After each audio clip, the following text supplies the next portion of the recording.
Welcome back to the channel, my wonderful viewership. If you're new here, thanks for stopping by. Thanks for checking out this little moto vlog I'm doing here. So I'm currently riding in Northeast Ohio at a very special place for me.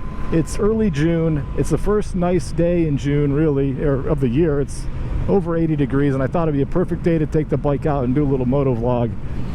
And one place I like to visit a couple times a year is my hometown of Hinckley, Ohio. Now, Hinckley is about, I don't know, 20 or 25 minutes south of Cleveland, a little kind of rurally suburb that I grew up in, you know, almost, Jesus, damn near 50 years ago.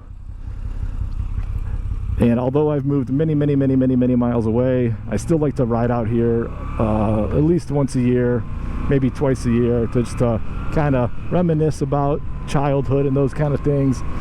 And there's some really great riding out here. So I thought there's a cool little donut slash coffee shop in the center of town. I thought I would swing by and grab a coffee and take you along for the ride.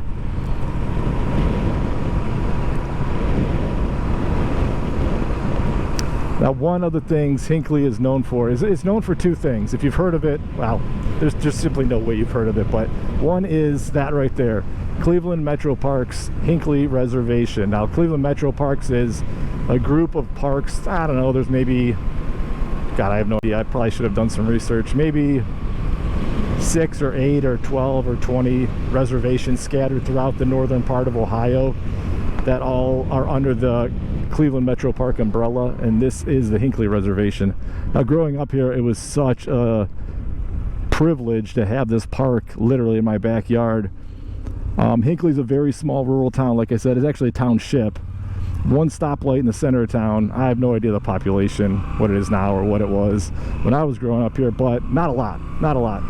Everybody knows everybody. You know, parents, grandparents on the volunteer fire department.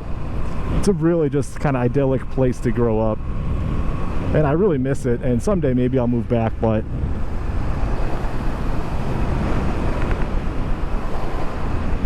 for as of right now, I just like to show up here and kind of cruise through the metro parks. One of the biggest draws, or the biggest draw of the metro parks, is the lake. Again, no research on my end. I have no idea how big it is. Maybe 1,000 acres or something. No, it can't be right. 500 acres? I don't know. It's fairly large. It's got a dam and a spillway, and they're actually currently dredging it right now, so it's basically empty, which is kind of a crazy sight to see, especially after growing up here and seeing this lake for 47 years full. It's kind of wild to see empty. Here's a bunch of people in a red shirt. Thought you'd like that.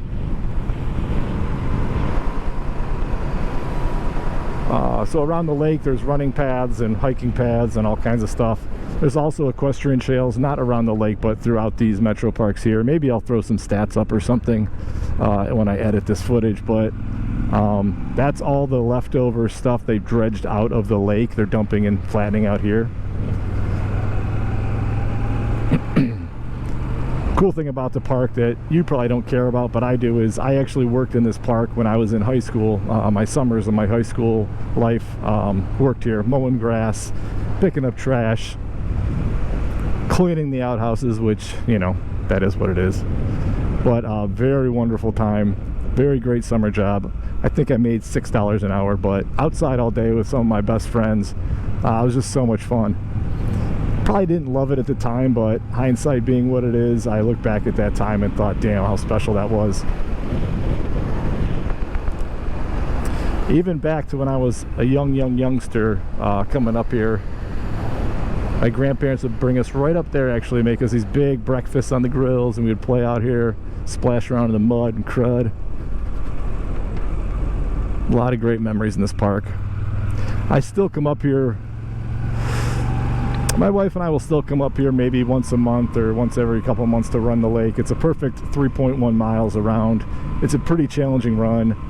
I'm not a runner, as you may or may not notice, but it's a beautiful run, scenic, and we try to make it out here once in a while to run, although we are not super close to the park anymore.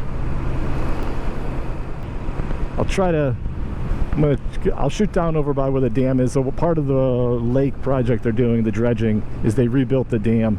I think it's a 2 or 3 year project. Again, zero research into this ride or information I'm telling you, which is kind of a theme of me. But I think it's like a 2 or 3 year project. You know, I'm sure it's millions of dollars, and it's kind of crazy to see. But they finished up the dam here in the early spring, and it's done. So they're starting to work on the main part of the lake, which I'm thinking I might be able to get to, or at least get a shot of as I fly by it 37 miles an hour.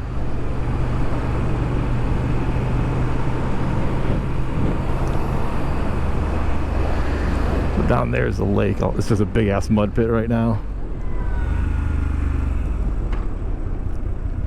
Oh, there's some old people. Shh, old people.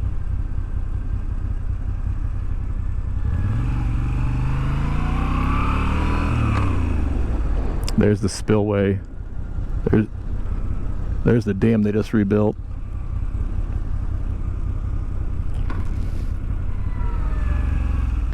Yeah, that's basically Hinckley Lake in a nutshell. The reservation goes further south quite a few miles, and like I said, there's equestrian trails and all kind of cool stuff down here if you're into horses and whatnot. Now we kind of head into the meat of Hinckley, which is exactly the same as the rest of it. The other thing Hinckley is known for, and this you actually may have heard of, it's considered the home of the Buzzards. Buzzards, you know, being, I guess we called them turkey vultures. All these big black gross birds that eat, you know, basically roadkill. You know, growing up in Hinckley, you're taught at your local elementary school, which we'll drive by my elementary school that's no longer the elementary school, but I vaguely remember getting like a Hinckley history pamphlet or something. It certainly wasn't a book, but some kind of pamphlet-y something or other. And I must have been 5 or 6, and I remember the story of why they call it the Buzzard, you know, the home of the Buzzards. You know, every March, apparently all the buzzards from around the world or the country or whatever all congregate back to Hinckley. And the lore is, or from what I remember, when Hinckley was settled, all the townsfolk rounded up all the like rodents and small game and shot them all, and they threw them in a big pile in the center of town, and the buzzards came from far and wide to feast on this. It's crazy just saying it, but to feast on this pile of animal carcasses. And I guess I never gave it much thought. I just kind of believed it as why the buzzards come to Hinckley, which is so insane now that I actually give it 2 seconds of thought as a freaking adult. But anyways, I think that's what they taught us, so that's what I'm sticking with. So anyways, every March they have a big Buzzard Day festival where they have like, I don't know, I haven't been here in 20 years or 30 years or 40 years, the Buzzard Day thing, but I think they got like a lot of arts and crafts and vendors and food trucks and things like that. People come down to the park, and there's a little spot where they're dumping all that dirt. They call that Buzzard's Roost, so people go and watch the buzzards fly in, and it's a big deal around here. And actually people do know about this all around the world. The home of the Buzzards, Hinckley, Ohio. It's so wild.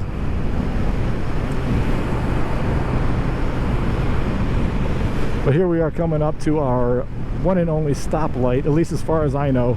Again, I don't spend a ton of time out here anymore.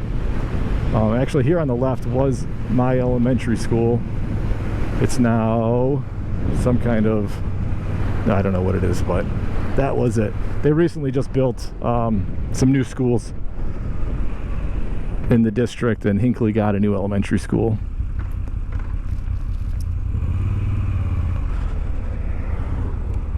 So we're gonna hang a left up here, kind of go backtrack a little bit.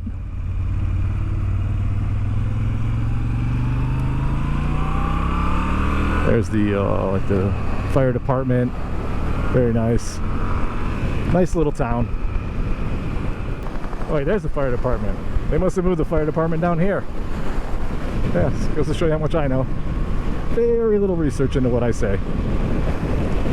I do know that this intersection, for some reason, is extremely dangerous, and people get killed out here all the freaking time, and I have no idea why. Probably because crazy guys on motorcycles and GoPros are talking to themselves and not paying attention.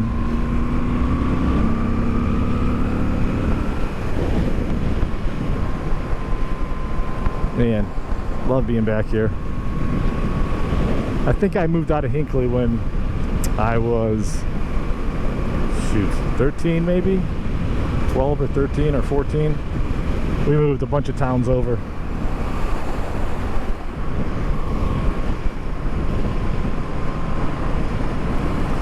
So we're gonna head back to the center of town, swing in the coffee shop. It's, Jesus, it's 2 in the afternoon already. I've been out putzing around for a while. Doubtful this place is still open, but we're gonna go cruise on over, see if I can't grab a nice coffee and just hang out in the center of town for 2 seconds.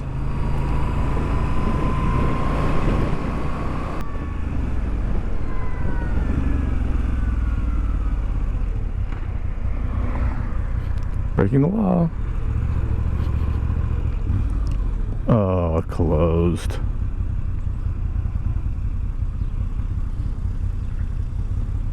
Until next time, peace and love.